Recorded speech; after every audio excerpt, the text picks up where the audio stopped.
Part 3. I get out of my car and decide to go inside and confront her. When I get to my apartment, the door is locked. I forgot my keys because I only brought the keys for friend's car.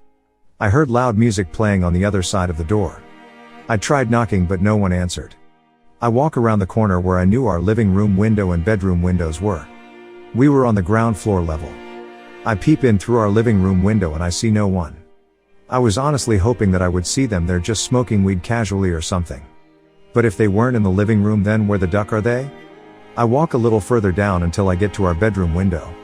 The blinds were down but I could see, and if I put my eyes on the edge of the window to look real close. When I leaned in to look around the blinds, my heart sank into my stomach. On the other side of the blinds, in our bed, my beautiful girlfriend, whose son I consider to be my own, was getting spit roasted by the two guys I saw her walk in with. I leaned up against the wall and slid down until I was sitting on the ground. My face fell into my hands. I sat there for 5 minutes, vaguely hearing what was going on through the window above me. I contemplated going in and killing all three of them. I was so filled with rage. I decide to get up and get back into the car. I start chain-smoking cigarettes as all my memories of the relationship that I cherished so much began to dismantle in my mind. Everything was a lie. Everything I thought about Kate that made me love her so much started to dissolve. Now a lot of you have read my story about when I was cheated on by my college ex-girlfriend, Lisa. When Lisa cheated on me, my rage led me to do everything I can to get the gnarliest revenge I could. In that story, I went completely overboard and Lisa ended up extremely broken and abused.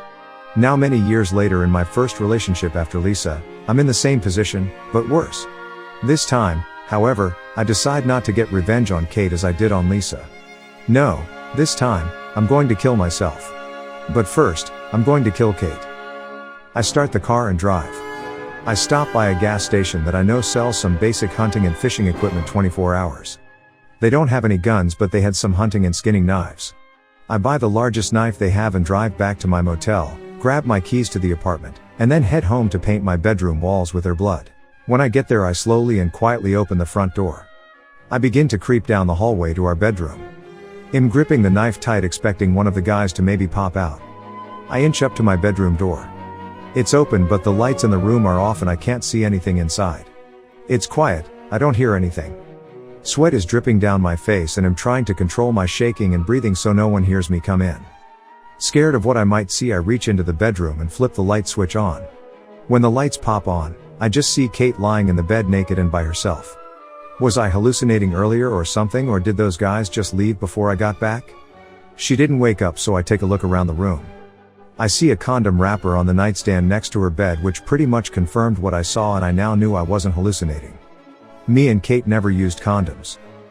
When I take my first step into the bedroom, I hear the door to her son's room across the hall open. I turn around quickly, ready to stab one of the two guys I saw earlier. But of course it's just Kate's son. My son. My first thoughts were, what is Kate's son doing here? Why didn't Kate take him to daycare or to her mom's house before she had two random dudes come over to duck her? Was the little kid there the entire time while she was at work? Or while she was getting double-teamed across the hall? What the hell is wrong with her? He looks up at me from his bedroom door. Daddy, you're back. And he rushes in to hug my leg. I put my hand on his head, look at the knife in my other hand. I put the knife in my back pocket and I get on my knee and I tell my stepson I'm going away for a while, just wanted to say bye to you and mom before I left. He then proceeds to give me the saddest face I have ever seen. I pick him up and take him back to bed, tuck him in and tell him goodbye. I knew it would be the last time I see him, but I didn't want him to know he was about to never see me again. Now, after that, I can't kill his mother. He can't grow up without his mother. He doesn't deserve that, even if I think she deserves to die. However, I still wanted to die. I walk out of the apartment and start walking down the street, just sobbing my eyes out. I sit down at a bus stop bench and I pull out the knife and I begin cutting at my wrists. I was ready to die. For like 10 minutes I cut at them, trying to get the blood to flow harder. Then a police car pulls up, and two cops get out, and one of them says, "Hey man, what are you doing?" I calmly tell him I'm done. He radios in more cops, and before I know it there is like 15 or 20 of them surrounding me. They spend about 20 minutes trying to get me to put the knife down. I'm bleeding all over. The cop walks closer to me and asks me to hand him the knife. I stare at the knife for a few seconds. But he hadn't talked me off the ledge. Nothing at this point could. I also knew I couldn't get out of this situation without being thrown into a psych ward. I raised the knife over my head and lunged at the officer, and before I could even take 2 steps I'm on the ground getting tasered and they're piling on top of me putting handcuffs on me. I had made one major miscalculation. I thought if I made a move towards the officer they would for sure shoot me dead. But I forgot I was white. So unfortunately I was only tasered. The next thing I know I'm riding in the back of the cruiser and they take me to the hospital where they sedate me and patch me up. They gave me some sedatives that completely knocked me out. The next thing I know I wake up and I'm in what I later find out is a psych ward for the criminally insane. It's like jail or prison, but worse. You don't know what day or time it is and you get no communication with the outside world, or at least we didn't at this one. I'm not going to go into detail about what I experienced there. It was one of the darkest places I had ever seen in my life. I was in there for about 6 weeks before an attorney was able to get me off on a technicality. When I was released I took a taxi home. It was about 3 hours away. When I get home I had the taxi driver drop me off at a McDonald's near my apartment. I sit down and charge my phone. I didn't want to go back to that apartment. Not after what I saw there. I have text/calls/voicemails from many people including Kate. I also obviously was let go from work. My credit cards were all maxed out.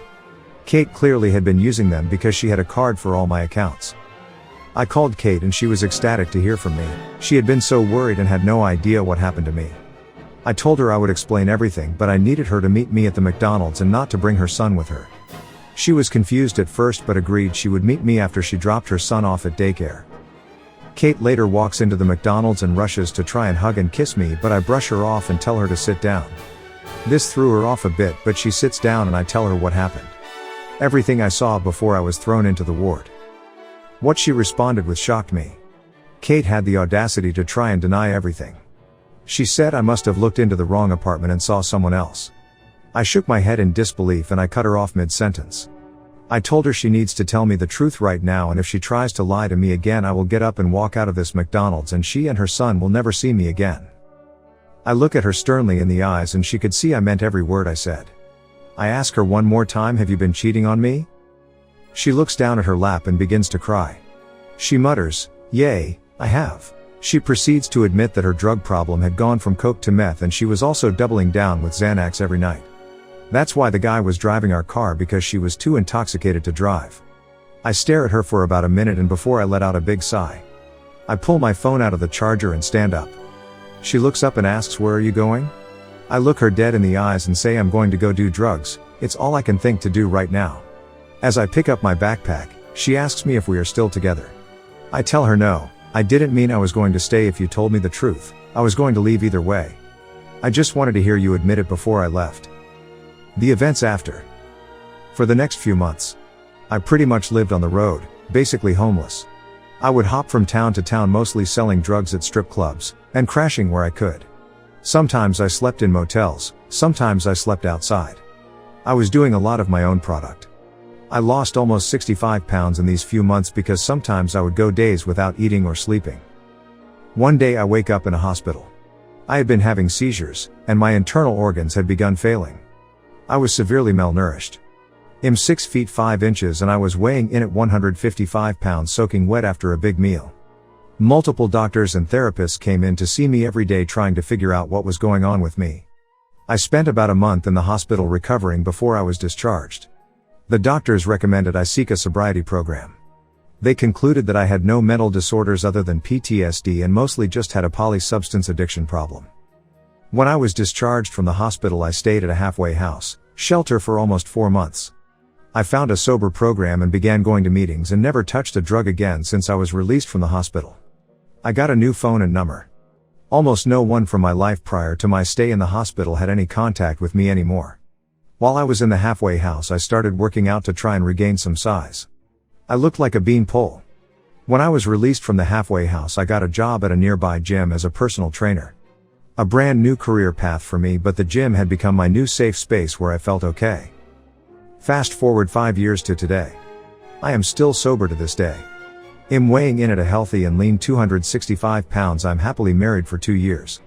I run my own lucrative business. The day I left the hospital, I thought long and hard about what I was going to do with my life. My instinct was to retreat into darkness.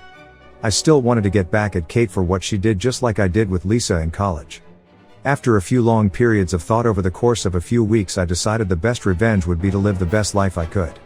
And most importantly, I decided to stop feeling sorry for myself for the things I went through. This changed the game for me. I stopped blaming others or the world for the things that happened to me. Looking back at this today 5 years later and where my life has led me, I am so happy I made the decision to try a different course of action. I don't even recognize myself anymore. When I wrote these stories about Lisa and Kate, I don't even see me.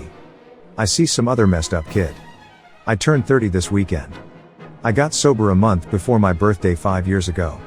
If you would have told me back then that I would be where I am now, I would never believe you. I am so happy I didn't take my own life, or even worse, take Kate's life that day. I am so glad I decided to get up and keep trying at life. I had to fall a few times, but when I finally got up, I flew. I spoke with Kate only once years after I left the McDonald's the day she admitted to cheating on me. And after speaking with her, I gotta say, it's true what they say. The best revenge is living a good life. TLDR, I met a chick, we fell in love. We were both broken from previous relationships, but we helped each other heal. She develops a drug habit. She gets spit roasted by 2 guys. I catch her in the act. I try to kill her, and then myself. Get locked up. Get out.